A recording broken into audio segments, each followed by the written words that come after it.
I've been single since 1997 for what's that, 25 years now.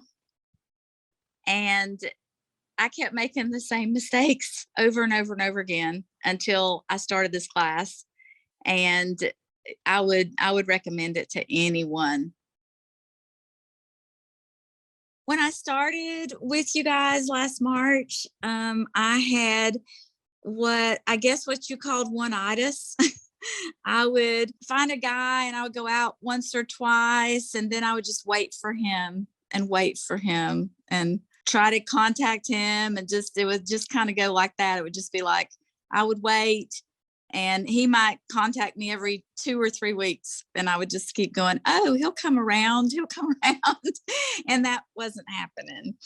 And so after going through the class, and I was trying to do it along the way, like you would say, let's do this and try to meet guys. I'd be like, okay. So I'd start meeting guys and I'd start putting things into practice. And I met 26 guys trying to get my social score up from March until the end of June. But what happened in July was interesting because I was still going out and meeting guys and trying to find the one, and I ran into Anthony and we were standing next to each other watching a concert.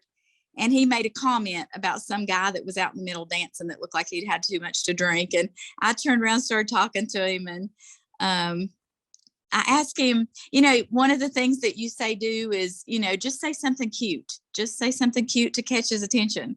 And so I looked at him and I said, I saw his Harley written across his shirt.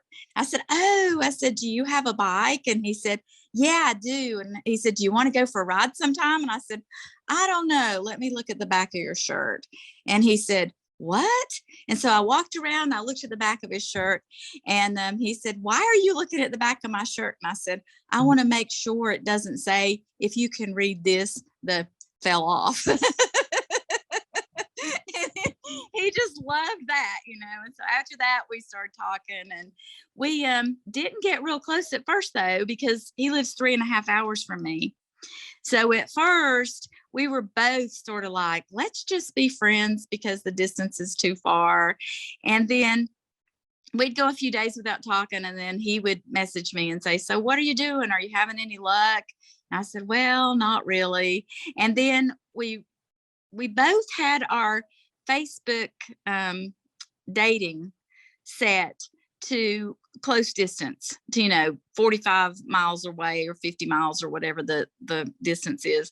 And for some reason he came up even though he was 3.5 hours away.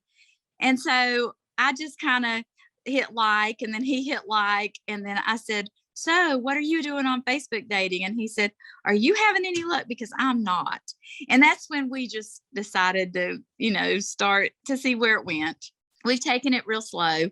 And the love vision, I went back and looked at that, and he meets everything on my love vision, even right down to I put, I want his eyes to sparkle when he smiles.